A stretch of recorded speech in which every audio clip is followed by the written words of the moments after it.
no? Si Birdman. Pogi. Birdman. What's up? Balita. Yo, it's Friday. So yun, makagala na naman yung Vespa natin. Nga pala guys, yung isa kong kaibigan, bumili pala siya ng bagong motor. So yung nakuha niya is yung Suzuki Birdman 125. Problema lang, pinuntahan ko siya ngayon, so wala siya dito sa bahay niya. So baka naisip ko, pinapractice na niya yung motor. Anyway, siguro tawagan na lang natin siya later on pag nandun na tayo sa Southeast para makita rin natin yung motor.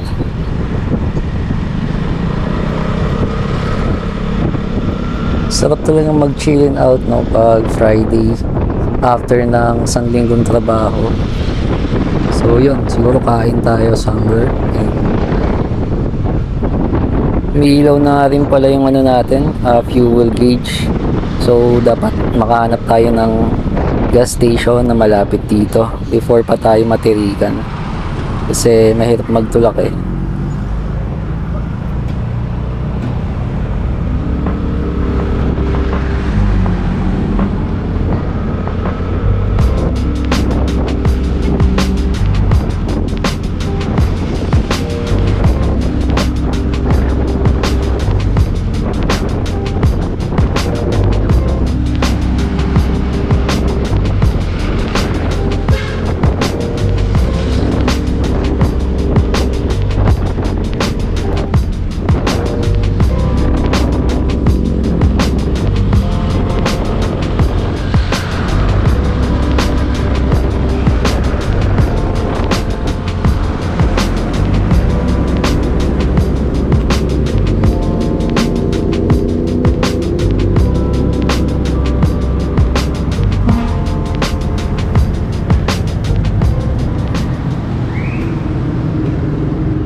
Liters premium. 4 liters Ano po premium. yan?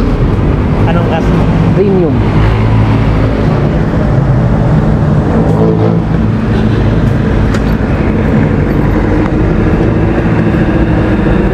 Pero po, 4 liters.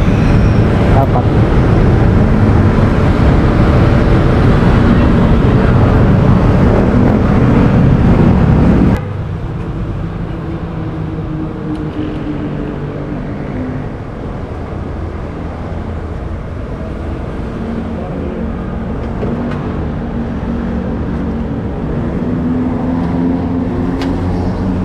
Yun know, nakapagpagas din. So yun, nga pala guys, kung napansin nyo, hindi natin pinull tank yung Vespa kasi usually kasi malalim yung gas tank ng Vespa. So yung attendant, hindi kasi niya nakikita yung mapupuno na ba siya.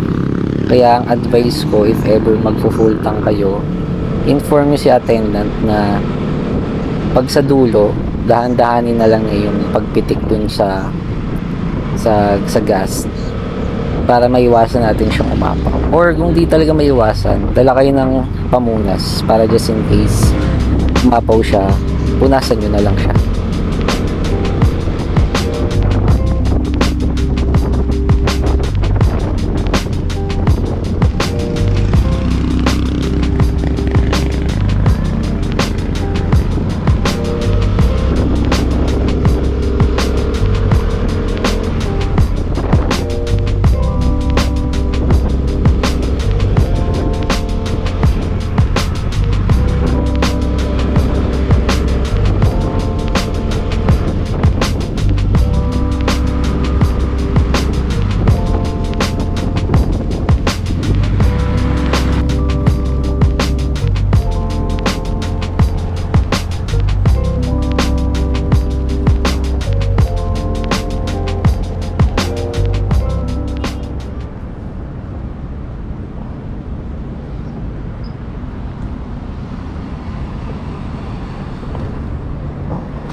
Ayos, solve. Sarap kumain. So, lumipat lang tayo ng parking guys kasi pinaalis lang tayo ng guard kanina kasi for disabled person pala yung parking dun sa harap.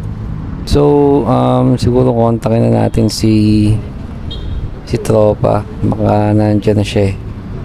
So, siguro meet na lang natin siya somewhere dito malapit sa Southwoods. Para ma-check din natin yung bago niyang motor na Bergman 125.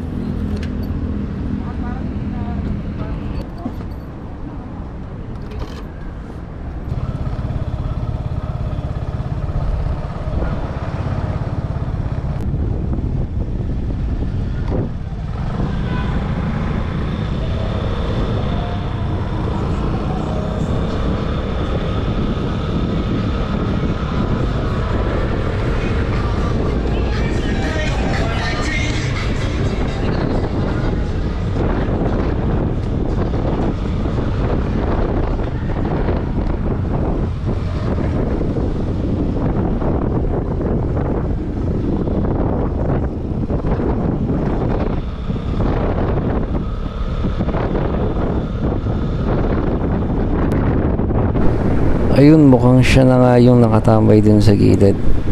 Let's go!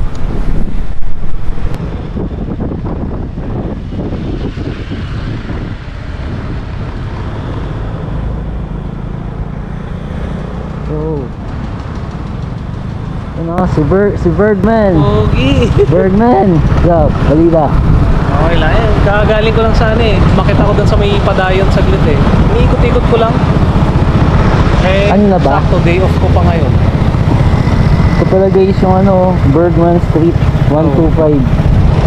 Boss Raymar. Call ka lang din. Oo, labas ko lang. Pogi pre.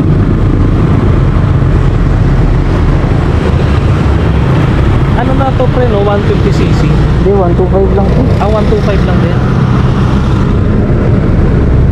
Saan na pinakamalayo nito? Kaibyang lang. Basta inano ko lang to, kinaibyang ko lang. Parang ano yata yung binirake in ko nung nagkaibyang ako. So pre, pagkalabas ng ano, i-brake in mo yun.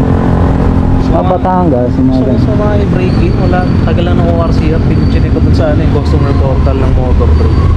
Ilang araw pa. Sabi, 30 to 45 working days. Brook yan pre, no? Brook? Ay, Ano? hindi, iba. Hillswell. Ano pre, G? Yun eh.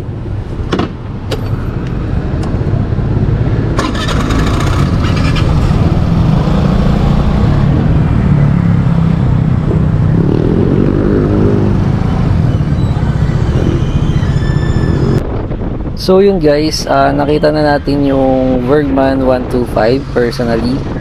So yun, hindi lang natin siya na-review kasi medyo malalim na yung gabi.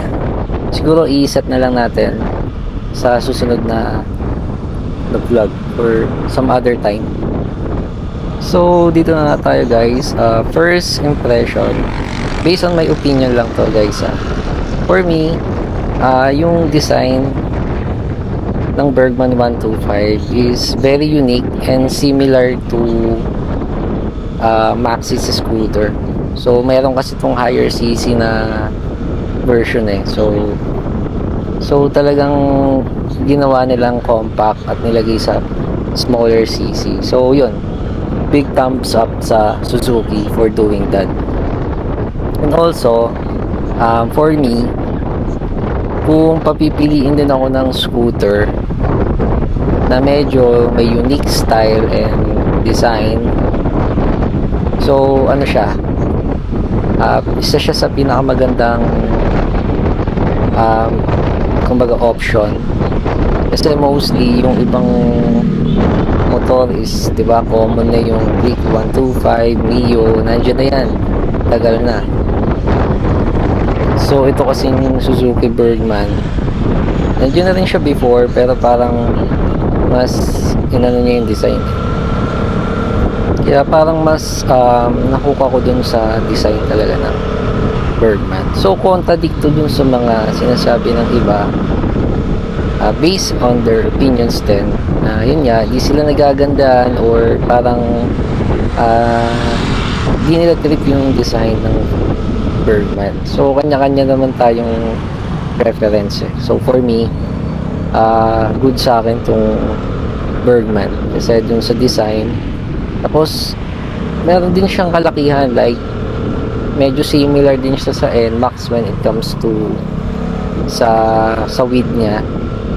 So may kalakihan siya. So yung comfort nandun, plus yung geometry niya maganda din. So yun, okay talaga sa akin tong Bergman. Walang bias dito.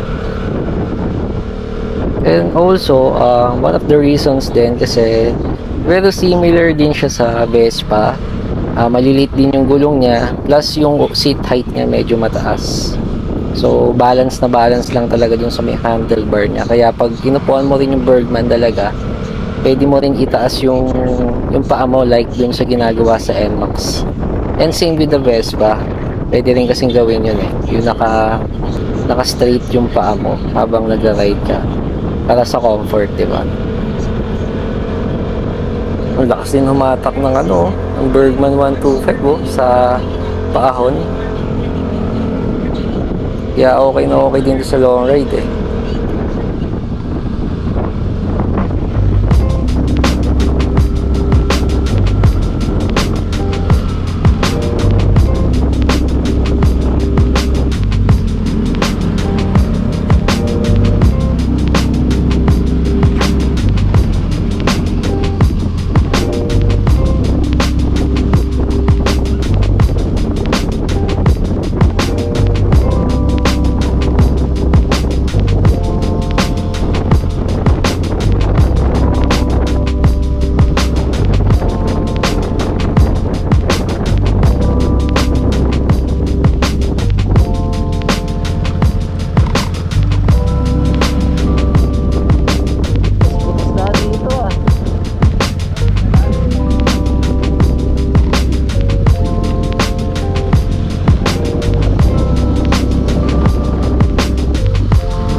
Kaya pala bibili pala tong kaibigan natin ng pagkain kasi night shift to eh. Nag-work kasi to sa gabi. So atrasado na yung kain niya. Kaya kung mapapansin nyo hating gabi na doon pa lang siya kakain.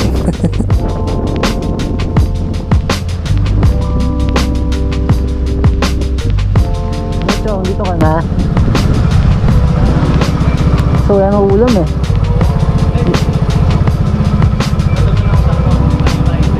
United. Tara. Meron pa ba doon? Toys, wala na ba? Toys. Ayan. Ayun, kanin na ba?